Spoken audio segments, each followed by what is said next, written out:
Good day, Chief Fabian and council members of Pasqua First Nation. Thank you for the opportunity to address you today. They say it's what's on the inside that counts. This is very true.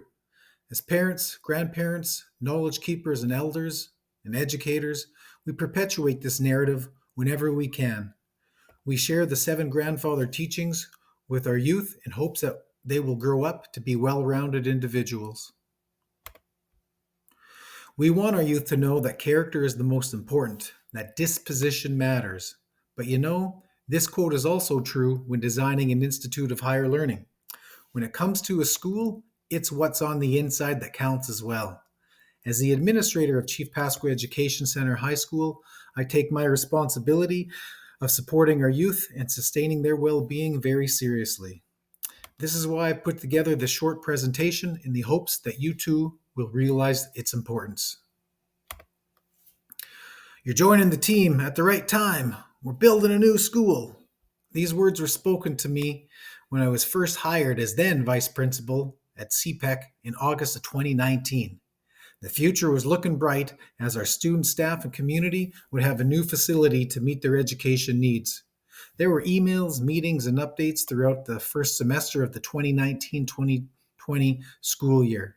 In February of that year, we hit the road and toured several school sites, including Mount Royal Collegiate and Chief Whitecap School in Saskatoon, Martinsville High School, Scott Collegiate at Mamawayatsitan Center, Campus Regina Public, and Seven Stones in Regina. We were looking at the programming being offered and the layout and design of these buildings. As we know, on March 15, 2020, both schools were closed indefinitely while we navigated a worldwide pandemic caused by the coronavirus.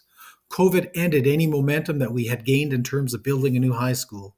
This idea was shelved for the next several years. Well, fast forward to the spring of 2025, representatives from Chief and Council, Indigenous Services Canada, and Wallace Kruger Architects explored our hallways at both schools to survey the conditions of both buildings and to especially get a fuller understanding of the needs and functional challenges in the high school. Shortly after that, representatives from Wallace Kruger facilitated a community session where they asked for input on what they would like to see in a newly built high school, followed by high school engagement sessions. Woohoo! We are back on track, baby. Our current high school was built in 3 phases. Phase 1 was built in 2010. It consisted of a 30 by 60 building that housed 3 small classrooms, 1 office, 2 bathrooms, and a utility room. Phase 2 was completed in 2013. 2 portable classrooms were added on the east and west sides along with adjoining hallways. Phase 3, with 6 additional portable classrooms, 3 on the east wing and 3 on the west wing, 2 adjoining hallways, 4 single-person bathrooms, and 2 storage utility rooms, was completed in the spring of 2022.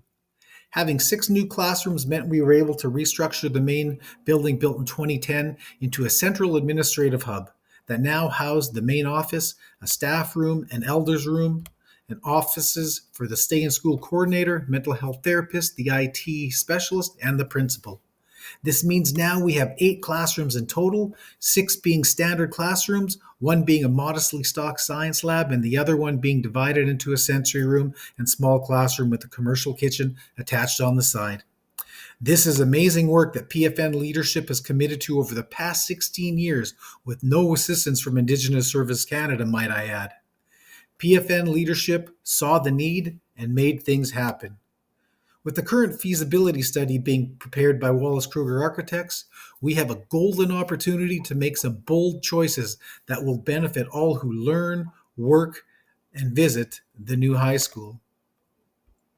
In my latest master's class, I have learned many valuable lessons that I think we can apply to the design of the new high school, inside and out.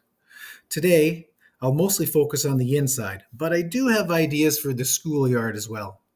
Before I share those lessons, let me give you some background knowledge. The American Academy of Pediatrics guidelines recommend that children limit their entertainment screen to 1 or 2 hours of quality programming a day.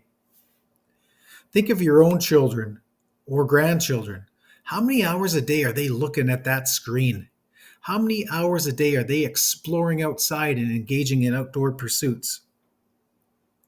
The fact of the matter is that the more high tech we become, the more nature we need. And the irony isn't lost in this photograph of my grandchildren being outside camping in nature and looking at their screens. It happens. Everything in moderation, right?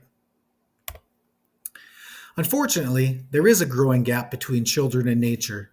This gap is referred to as nature deficit disorder. It describes the negative effects on our well being caused by spending less time in the great outdoors.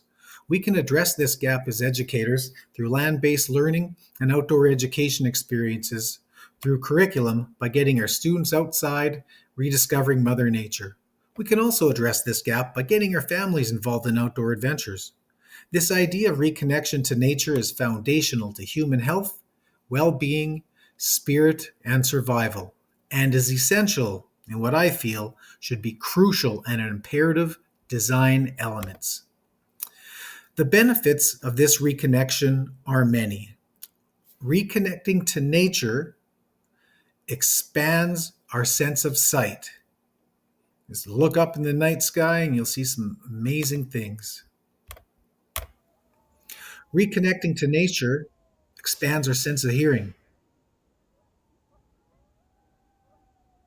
If you listen closely, you may have heard some coyotes howling on the other side of the valley there. Reconnecting to nature expands our sense of smell.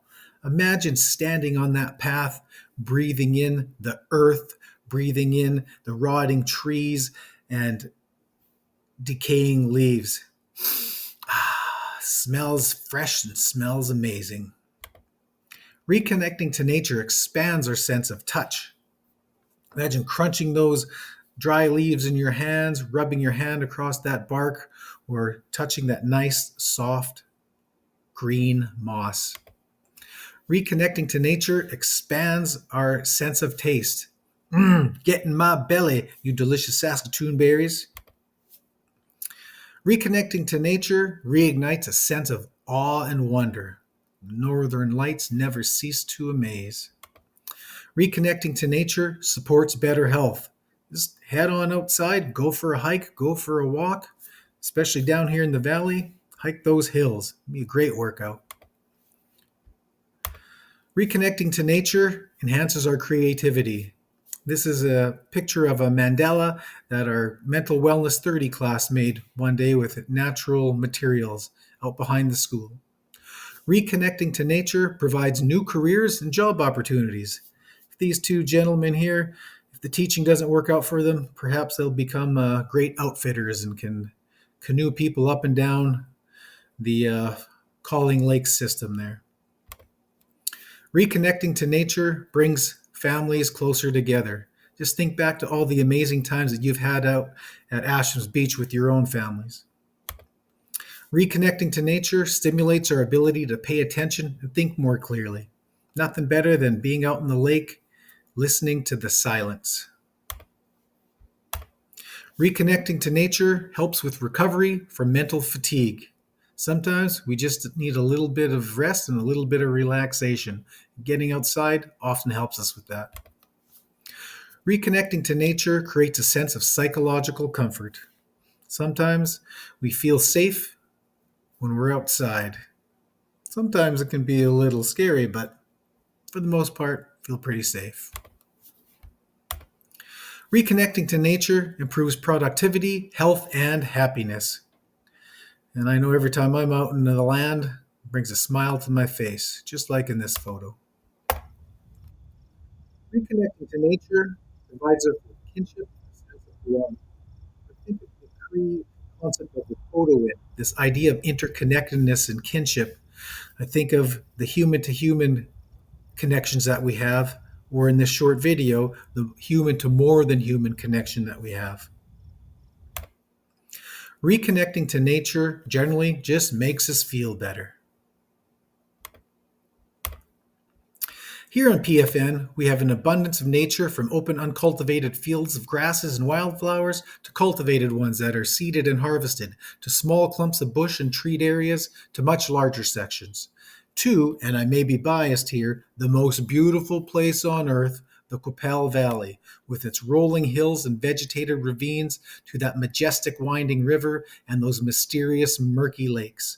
We are a short drive away from all this splendor. But what about the school itself and surrounding schoolyard?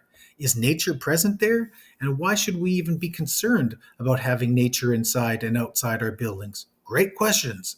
Let me tell you. We should be concerned about the inside of our schools because they are an integral part of trauma-informed design. This is a relatively new concept that analyzes built environments' impact on feelings of safety, sense of control, and sense of self, all of which are principles of trauma-informed care. Exactly how do we support our students who experience trauma? How do we support their families? We as educators are very cognizant of trauma-informed care and are always finding ways to be kind, patient, and understanding so we can support our students' well-being and their academic success. At the end of the day, trauma-informed design is all about how we can make spaces more calming for our students, our staff, and our community members who visit the building. This can be done in several ways. The common elements of trauma-informed design are biophilia, lighting, acoustics, and the visual environment. Let's explore these in greater depth. The first element of trauma-informed design is biophilia, which refers to the human tendency to seek out connections with nature and other forms of life. This biophilic design infuses nature into the built environment. This matters because biophilic design is restorative, provokes inspiration, and promotes an increase in attention. This concept that E.O. Wilson hypothesized says that people need direct experiences with nature, and that this draw to nature is in our genes. It's in our DNA. Sounds like we need to listen to this genetic programming and connect to nature. Of course, outside in the real world, but also inside our school. The second element of trauma-informed design is lighting. It focuses on natural and artificial lighting that is present in our buildings. In the classroom, performance, concentration, and behavior are affected by lighting. Research tells us that natural light is not present in 48% of spaces, an element that has significant negative impacts on sleep, psychological and social well-being, academic performance. We need to design a school that brings in natural light that can be regulated, either through tinted windows and adjustable shades or blinds, as it helps reduce anxiety. The third element of trauma-informed design is acoustics. While rhythm and nature sounds promote regulation, healing, and a sense of calm, noise can also have negative effects. We need to be aware of the sound in the building. This matters because unexpected loud noises may trigger a child, resulting in inappropriate behaviors and student hypervigilance, reducing their ability to learn. Reducing noise increases safety and emotional regulation. The fourth element of trauma-informed design is the visual environment, what students can see around them. Spaces that are without clutter are the most important types of environments for learning, and having walls that are approximately 50% covered aid in this as well. In addition to these two suggestions, bright neon colors can elevate stress and reduce focus. So what does this all mean? How can we address these four elements in designing our high school? Well, we can check off as many boxes as possible by designing a culturally inclusive foyer that is welcoming, educational, and creates a sense of place. Imagine, if you will, as you entered the new high school, you were met by a display of pictures on the wall depicting the valley, plants, and animals, or a picture of the Pascal pictograph, along with verbiage, information, dates, maps, etc., both in Nakawaiwan and in English, explaining how the valley and surrounding lands were formed, exploring the plants and animals that inhabit these lands, and sharing the story of the signing of Treaty 4 and the Pascal pictograph, much like you'd see in a museum. Or, in these examples from Chief Whitecap in Saskatoon. Here we see a biography of Chief Whitecap himself. In this image, we see values and teachings of generosity, courage, humility, and wisdom. In this image, we see 7 council fires description and explained. And in this image, we see that important dates related to Chief Whitecap and the nation and its history. It is vital that we come to view natural history to be as important to our personal and regional identities as human history. We could achieve two things at once by designing this into our own foyer. We could also design a common area for student that showcases vertical gardens or indoor living walls. We can add windows on the south-facing wall for passive solar heating, but also for a view of nature. We can design for abundant natural light, indoor plants, and outdoor views. Imagine walking down that hallway with the artificial light, but all that natural light as well. We can naturalize the workplace, having an office such as that with plants and earth tones and an actual window and a view. We can incorporate indoor gardens. Imagine planting flowers and bushes and small trees and then transplanting them in the springtime. We can build a green roof of local grasses and wildflowers. Imagine all the birds that would be living on our roof. It would be amazing. We could paint walls in earth tones or other natural colors, or incorporate earth tone wallpaper or artistic murals. We could wildscape classrooms and offices. Now, this image is maybe a little much.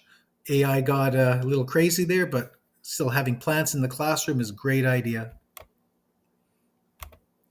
We can incorporate naturalistic art in the building. We have many talented artists on PFN, and maybe we could get them to do some paintings for us. We could add live plants, water, or fire features or other sensory elements. I don't know about the fire features, but the other sensory elements, imagine having music or nature sounds piped through speakers in common areas. It would be very soothing.